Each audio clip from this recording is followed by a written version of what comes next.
Good anytime, my fuzzies, to a quick review of a game I just finished. All opinions in this video are mine and mine alone, so just please enjoy and don't take them too seriously. Thank you. Good anytime, my fuzzyites, and welcome to a quick review of Home Alone, the NES version of it.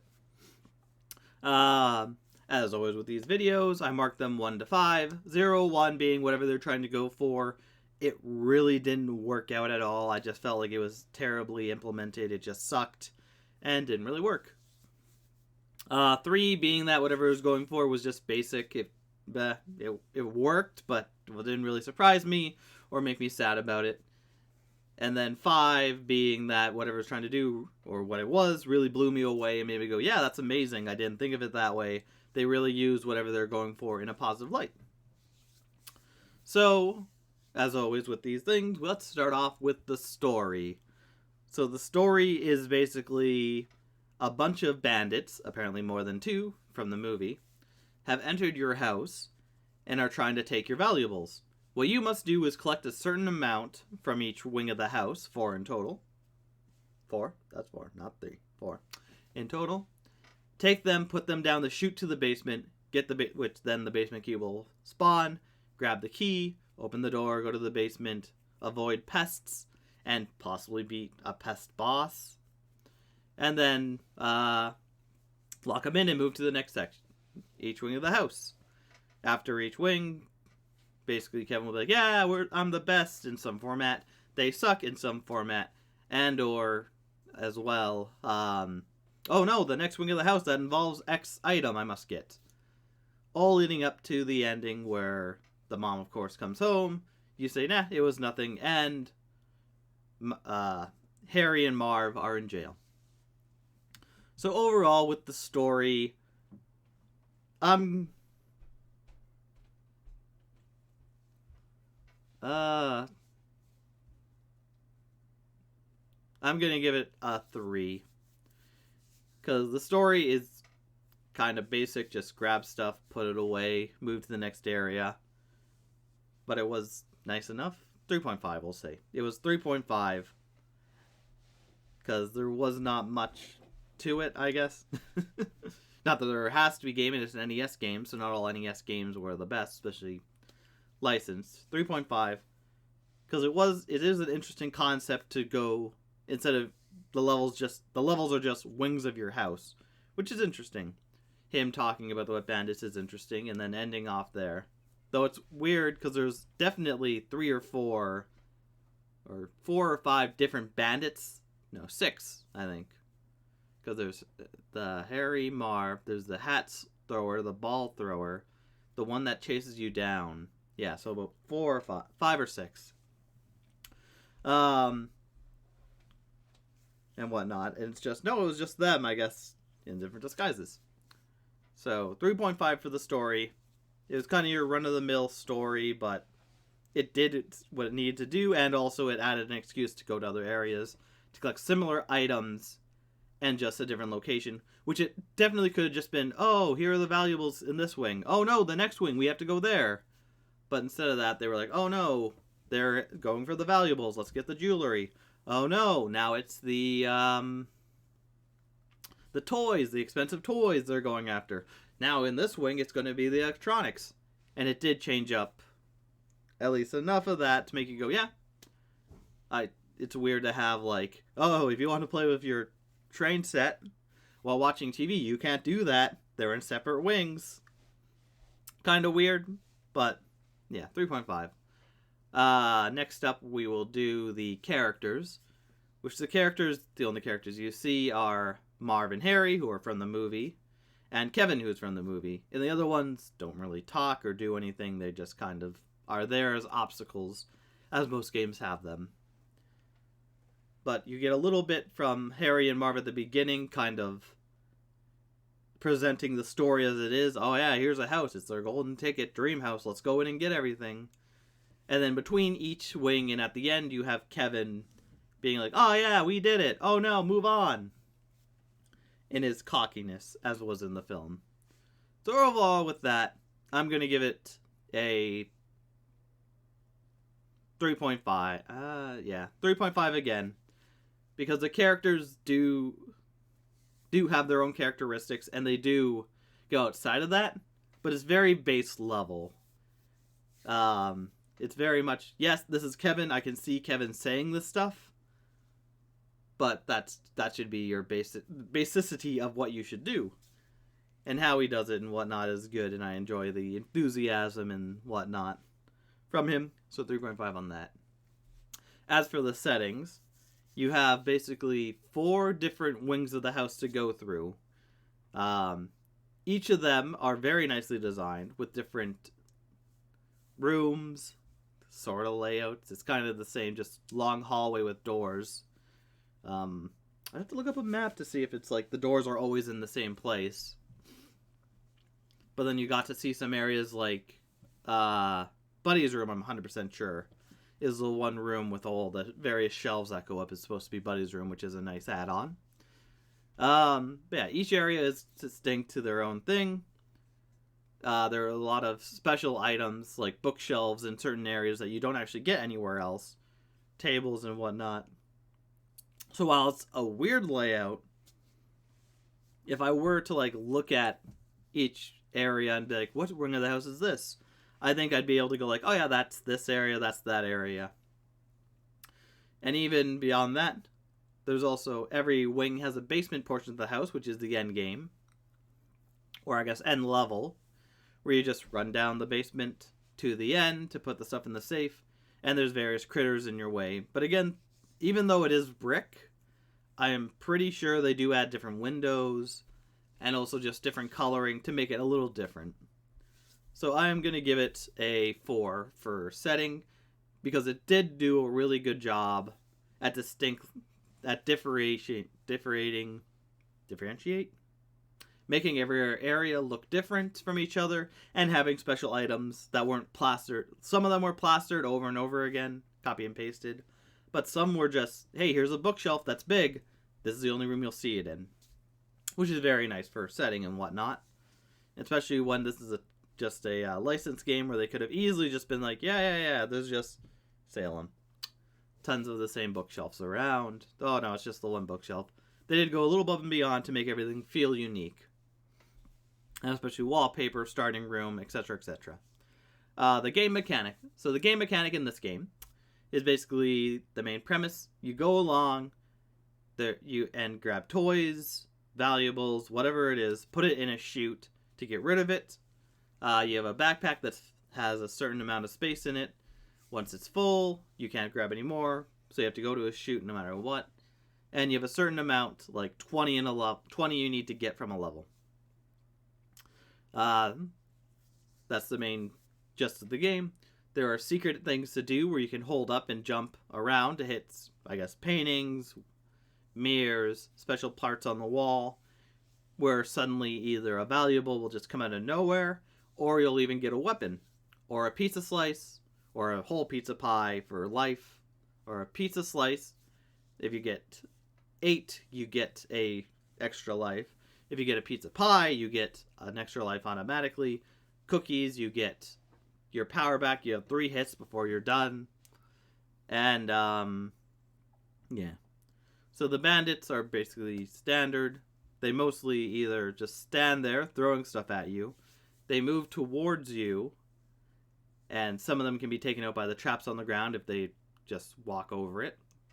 Or else they'll stop by there, and you can use your various weapons like a baseball, slingshot, water gun, and BB gun to either stun them for a while so you can jump over them and get away quickly, or it is used to take them out if they get enough hits. Yeah, I think that's about everything. So after you get however many toys, valuables, whatever it is for our section, the key will spawn by the basement, which is a brown door that you can't enter. And then after you get the key, you can enter it. Go through, you either fight a boss, which there's 3 of them, of varying difficulties, which actually goes pretty hard, very easy, and then, yeah, this guy is, no, get him away from me. So overall, for mechanics, they work really well. A lot of the times when I took damage, it's my own dang fault. because the other didn't understand something. You can jump as well in the game. That's the main thing. You can also jump and shoot. There are times where something is off screen, like the hat guy, where you'll be running through and then you'll just see the hat come at you and hit you if you're stopping and checking stuff, because he'll spawn in, throw it, and you won't know he's there because you don't see him. Him or the ball guy.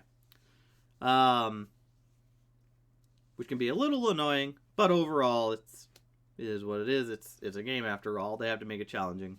But I don't think it's too challenging that if you can, they're also not randomly generated, so they're just anywhere. Ooh, what you're gonna get. And also they do respawn after you enter a room and exit, so you do, if you understand that, you can kind of be like, okay, took out this guy here, he's gonna respawn when I go into this room and come out, so I should be careful and strategize against that. But overall, I am going to give it a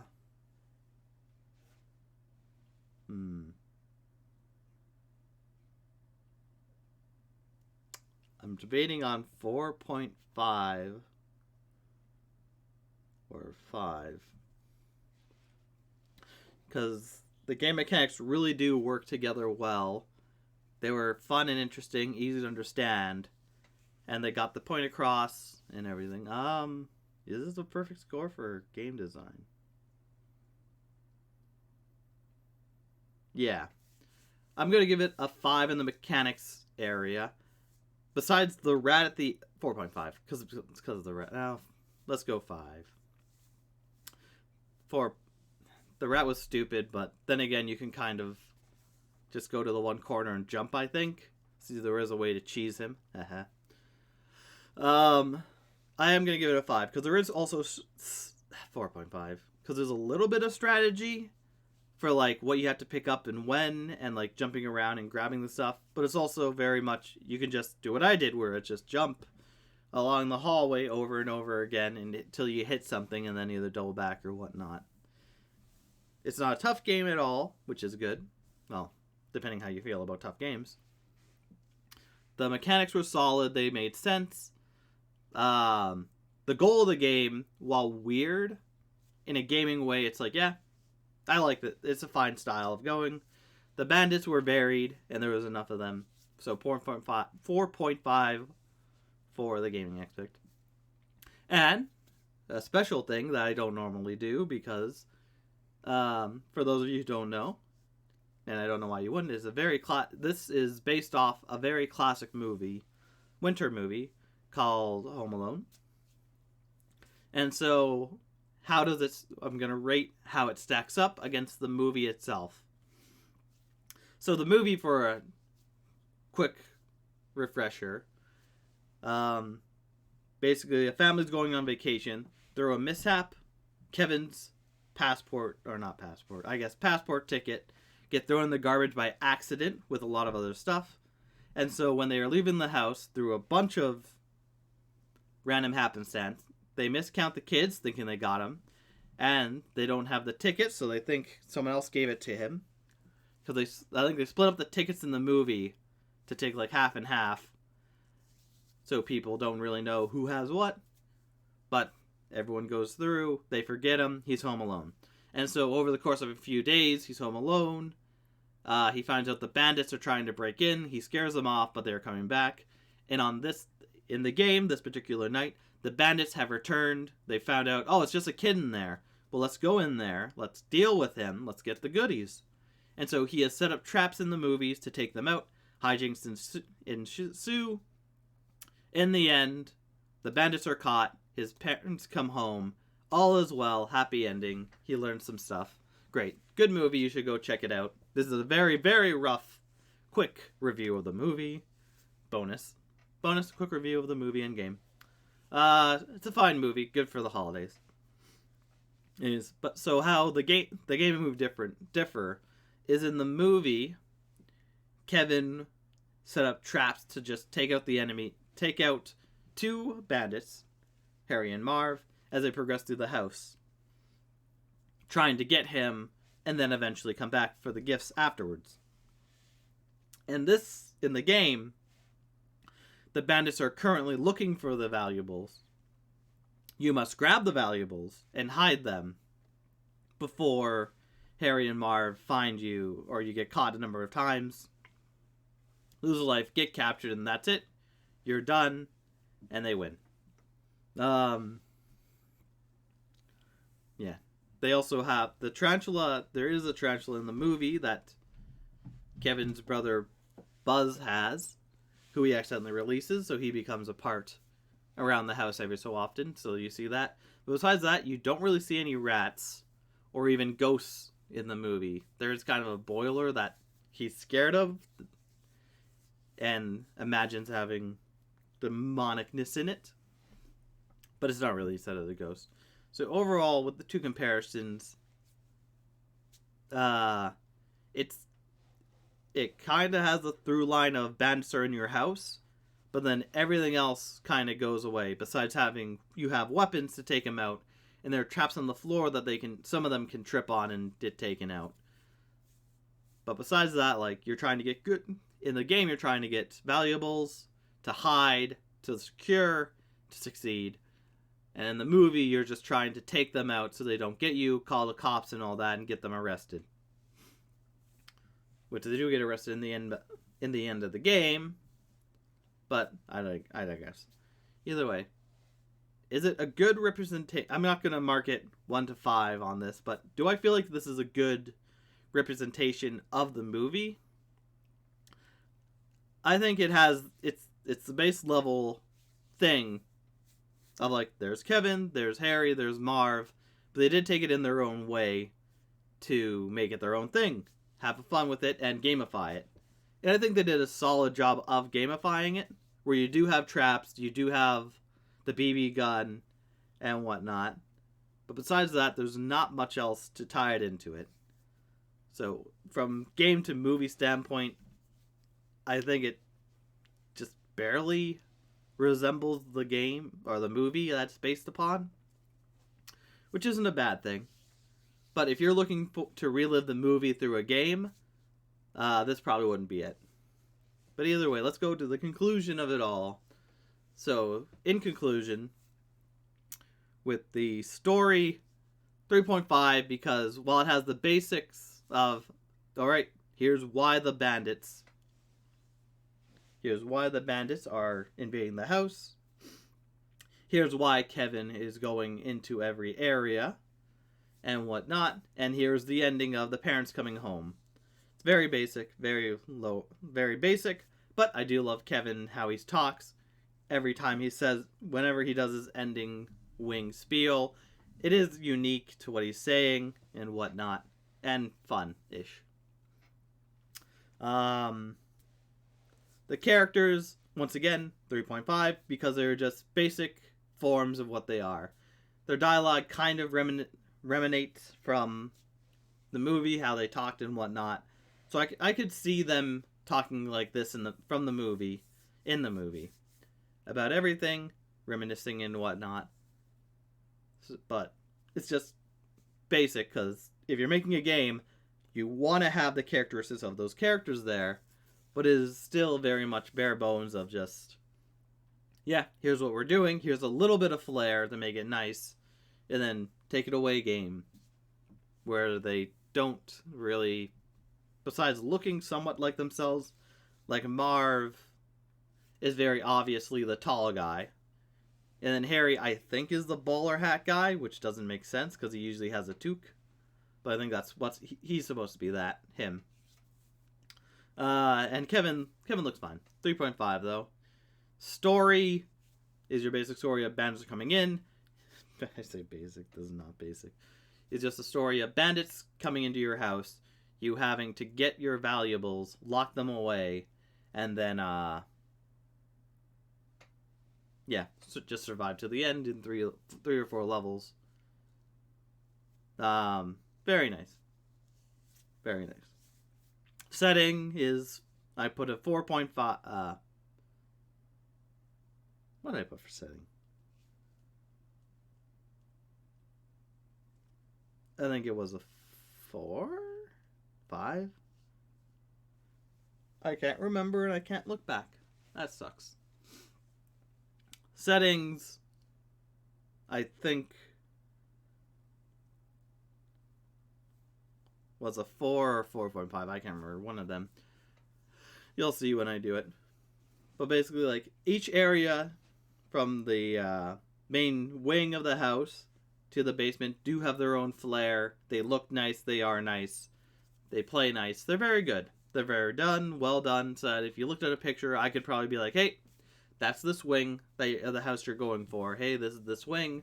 This is the basement here, which I didn't really pay attention to the color, but they are all different.